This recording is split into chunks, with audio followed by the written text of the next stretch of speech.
We begin tonight with breaking news: a 7-car crash in Reseda. Let's get right up to Stu Mundell over the scene.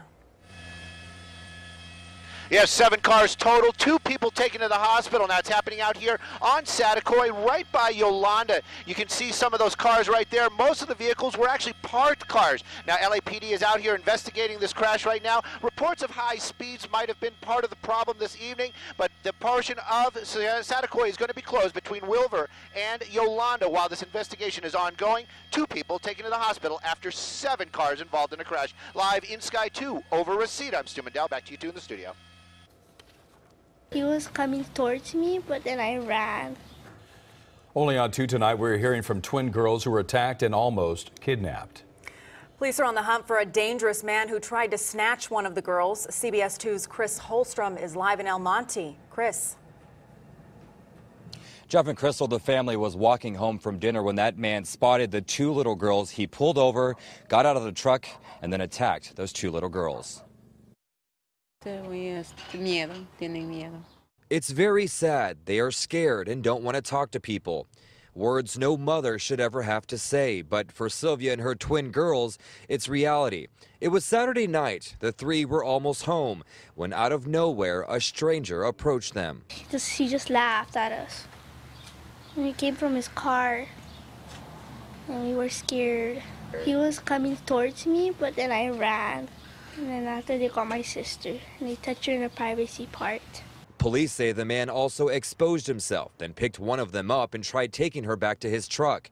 The whole time he kept his back to the mother. A situation she says happened so fast. She says, I was scared because he tried to kidnap my children, and I ran to my children and grabbed them. I tried to take a picture with my cell phone, and he ran to the car and took off. Sylvia quickly called police. She told them he drove off in a white Ford F-150 similar to this one. While his identity is unknown, he's described as a Hispanic man, 30 to 35 years old, about 5'7", weighing 170 pounds. He also had grayish black hair and was wearing prescription glasses. And while this family is ready to move on, they also want to get this story out there so this never happens again. And the man is wanted for attempted kidnapping and molestation charges. If you have any idea who this person is, you're asked to call police. We'll send it back to you in the studio. Thanks, Chris. A driver who plowed through an intersection, killing a young man just days before his graduation, is still on the streets. And now the victim's family is desperate to find their son's killer.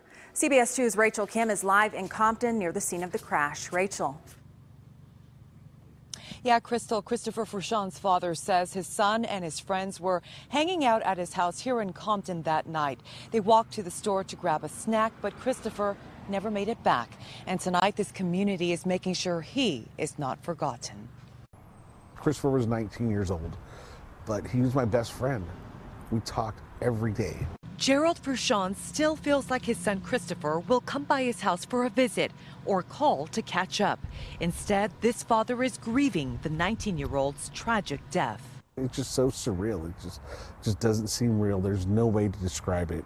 On Saturday, May 26th at about 8:45 p.m., Christopher Fourchon was walking across Wilmington Avenue in a marked crosswalk near Stockwell Street when he was hit by a car.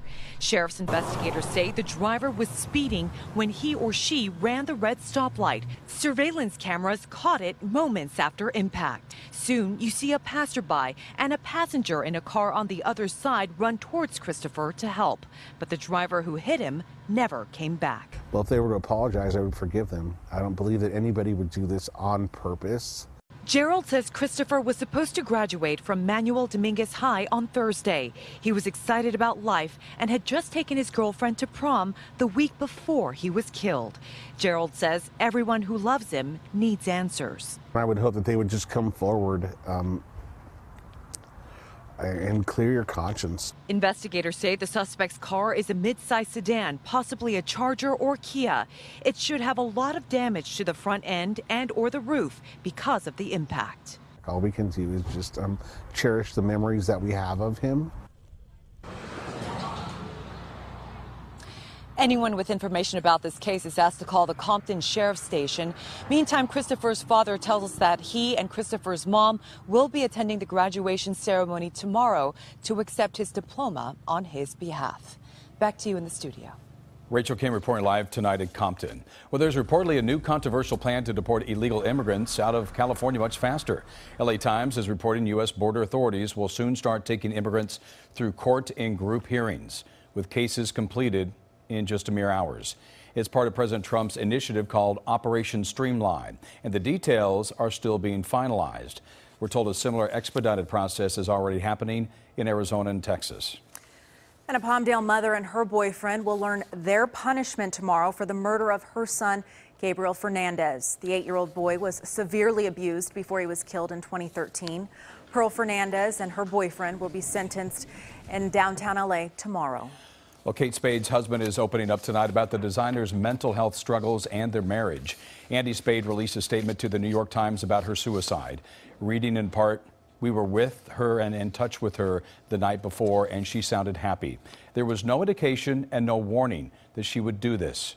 It was a complete shock, and it clearly wasn't her. There were personal demons that she was battling." He also wrote that she had been seeking help for depression and anxiety for years, taking medication and seeing a doctor. Andy Spade said that she had no substance abuse or alcohol abuse problems, nor business problems. He says that they'd been living separately for months, but were not seeking a divorce. And California's race for governor is now down to 2 contenders, a politician and a businessman. Voters will decide between Democrat Gavin Newsom and Republican John Cox. But President Trump is expected to be a signature campaign issue. In the end, Newsom is going to gain because of the prominence of Trump. Newsom's going to talk a lot about Trump, about opposing Trump. Cox is going to talk about Trump to energize his supporters, but there are a lot more opponents of Trump than supporters. Both candidates are expected to keep a low profile in the coming weeks so they can focus on fundraising and campaign strategy before the November election. Now, a vote to raise gas taxes last year may have cost an Orange County state senator his job. Democrat Josh Newman is out after a recall campaign. CBS 2 Orange County reporter Stacey Butler has reaction. We feel like, I think we're just in shock. Tonight, signs defending former Senator Josh Newman are discarded on the floor of his headquarters in Fullerton. In a rare and shocking move, last night, the 29th District Senate Democrat was recalled for voting for the gas tax. Recalls should be for people who have done something wrong. Someone who broke the law, someone who was unethical. He did nothing wrong. In an ad paid for by the Republican contender that he beat in 2016, Ling Chang, Newman was accused of being the force behind the gas tax. Chang has taken his place as senator. Josh Newman raised car and gas taxes by $52 billion. Mervette Judah worked tirelessly on Newman's campaign. I could understand how that hurts people. If you're not making a lot of money, that could be a lot of money per gallon, right? 12 cents a gallon could be a lot. But that is not a reason.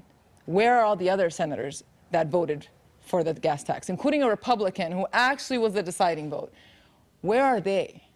Why is it Senator Josh Newman paying for it? Members of the Republican Party tell me voters' anger over gas and car tax hikes is what brought Newman down.